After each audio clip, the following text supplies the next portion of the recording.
Hello and welcome back to the KCC channel. I'm Rob and I hope you're having a wonderful day today. Today, we're gonna jump into some stories about Kevin.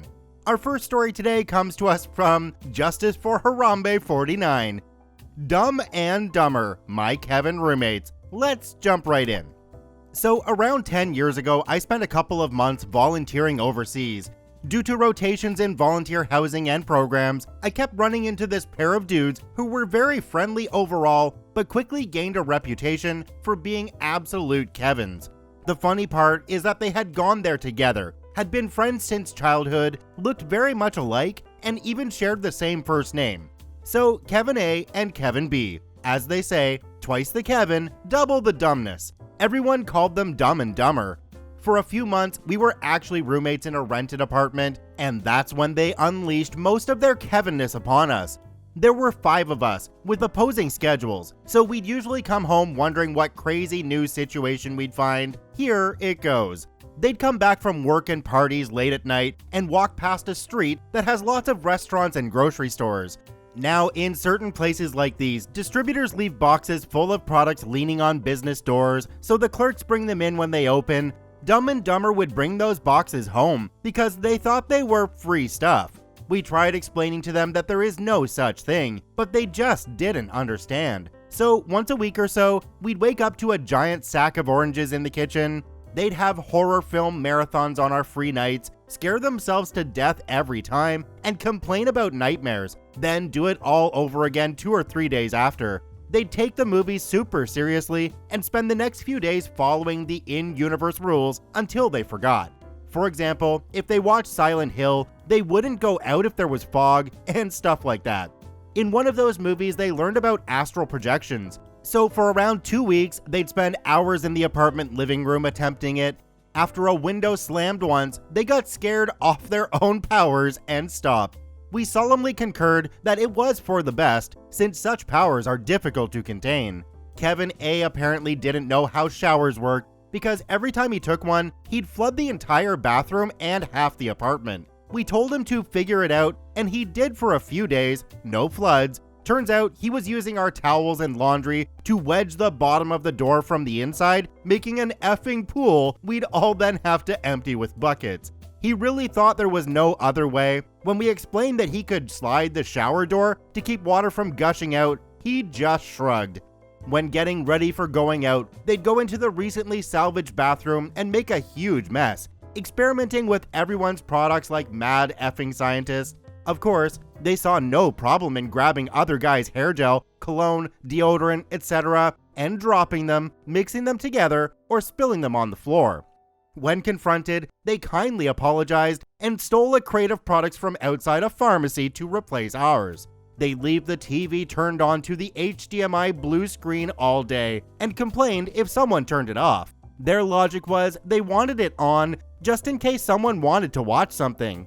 They'd throw improvised after parties and bring in people from the street. Like, they'd be drunk coming back home and started inviting random people they saw, usually other drunks. They saw no problem in having complete strangers using our stuff and hanging out at our place. Kevin B would try to put metal stuff in the microwave, pans, utensils, and ramen cups with tinfoil lids. We'd usually stop him since we, didn't want to effing die, and he found it super annoying. He thought we were the stupidest guys on earth because it can't be that bad. So we let it happen once. And after we heard shrieks coming from the kitchen, he came out scared AF and apologized. They'd experiment with recipes and cook large meals, simple stuff like pasta and rice, make a huge mess, but then forget them over the stove and go eat outside. They would return home and refuse to clean up or wash the pans because they didn't even eat at home that day. Additionally, when they actually had to clean the kitchen, they'd try to trick us and put all the dirty dishes back in the cabinet instead of washing them.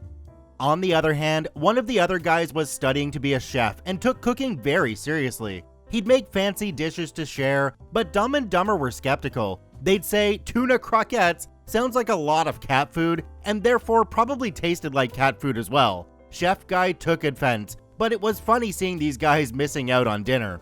They got tired of being called dumb all the time and challenged my other 2 friends to an intelligence contest. where they'd ask them questions they themselves didn't know the answers to, so there was no frame of reference. The fact that the other guys accepted the challenge kinda makes them a little Kevin as well.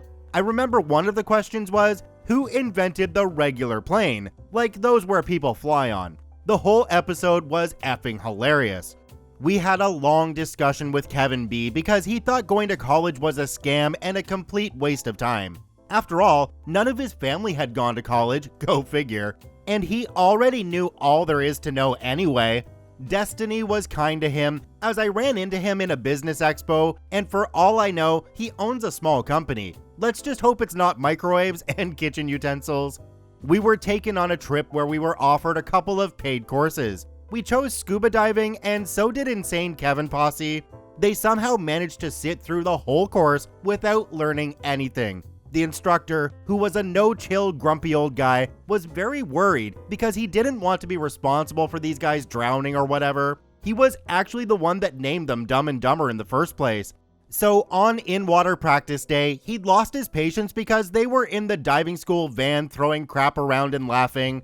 They hit him on the head with an empty Coke bottle, and you could tell the guy was effing pissed. We get in the water, and like 3 seconds later, both Kevin's equipment starts going crazy, leaking air and not sinking. They both panicked and had to leave the water, ended up missing practice day entirely. So either they managed to screw up in less than a minute, or the instructor messed with their stuff to have an excuse to kick them out. Probably saved their lives anyway. So a couple things I noticed, and I might be showing my age here, but I'm in love with Insane Kevin Posse. That's epic. It hurts my brain a little bit to think that things are just left outside the door of a pharmacy, but pushing that to the side, there is no more sincere apology than, I stole this to make it up to you. Do me a quick favor, have a look down below the video. If that subscribe button's still red, it means you're not actually subscribed to the KCC channel. Please hit that subscribe button for more daily Reddit stories. Our second story today comes to us from To Kevin for School. My uncle is the dumbest man alive. How Kevin almost destroyed the house. Let's jump right in. I, 19 male, am a totally normal guy, and my dad, 41 male, is a totally normal guy like me. His parents, completely normal. So it stands to reason that in a family of totally normal, reasonably mentally healthy people, there would not be a Kevin among us. Well, my dad's brother, 32 male, is the imposter. Buckle up for a long one, folks. Kevin stopped aging emotionally 20 years ago. My dad acts basically as Kevin's father, not his brother. Kevin is a level of stupid that is hard to comprehend. He doesn't do stupid things for the reasons some Kevins do. Most Kevins just do stupid stuff, effing around, and not thinking about it though. Arguably, Kevin isn't logistically stupid, he just has a passion for endangering himself and others, and going out of his way to do so. Kevin is capable of planning, but always planning the dumbest stunt imaginable.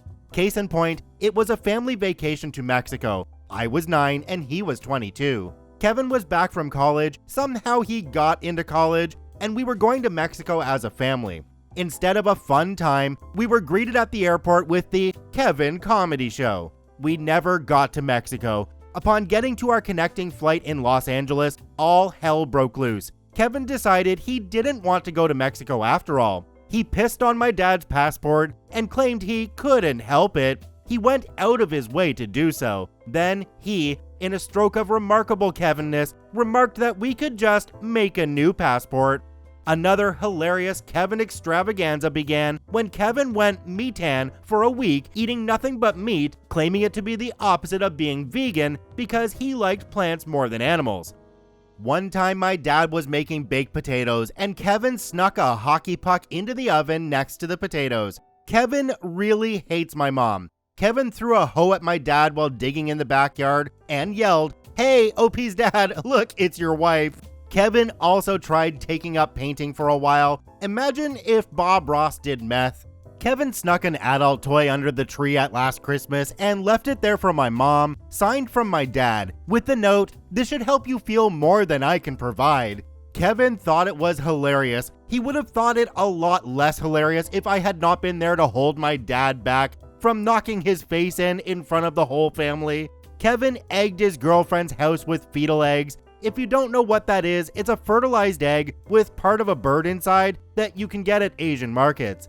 Kevin tried to get a stoplight to turn green by getting out of the car, shaking the streetlight by its pole, spoiler alert, it didn't move, and getting back in. Kevin planned to storm the capital of Moldova and take over the country. Kevin berated his teacher for teaching history the wrong way when she said that the Ottoman Empire didn't have tanks. Clearly they did, insisted the ersatz Einstein, because you can't be an empire and not have tanks. Kevin apparently learned this from Warhammer 40k. Oh, if you need a visual idea of Kevin, just imagine a fat Logan Paul. Somehow Kevin is fat and muscular at the same time, just to troll biology. Honestly, he kind of looks like a troll face. This became important when he tried to become a male adult star and got rejected and then blamed my granddad, his dad, and called him a loser. Kevin almost feels like a game of BitLife, but the moment you're all here for is Kevin almost destroying the house. This happened last year. Kevin decided he was going to make mustard at home. Kevin enjoyed DIY projects, some surprisingly okay. Dude did make one decent table, but most disastrous. If Kevin didn't think the Ottomans had tanks and had paid attention in class, he'd know the weapon of destruction in World War I was mustard gas. You could probably see where this is going. Kevin's idea of mustard was not the simple fermentation you would expect. Here's how you make mustard the Kevin way. Take one enormous plastic storage vat, fill it with $200 worth of mustard seeds, pour a crap ton of white wine into it, add $50 worth of asafoetida, an extremely potent Indian spice, and leave it in the attic for 6 months. Kevin forgot the self-contained vat until it reached 100 Fahrenheit, 38 Celsius in the summer sun in the un-air-conditioned attic. It ruptured, spilling Kevin's makeshift mustard down the attic, through the attic door, onto his bedroom floor, and into every porous surface. Oh, you thought that was all? No way. That's only the start. Adding to the disaster is the fact that the mess sat roasting in the sun for a week. Nobody knew the source of the scent because remember, Kevin's room was totally unused and so was the attic. Kevin does not live at home. We simply assumed there was nothing in his room to cause the smell since nobody had been in there for 6 months. By the time the smell was unmistakably coming from in there, the leaked mess of mustard had irreparably destroyed his room, leaving the walls reeking and the floor stained.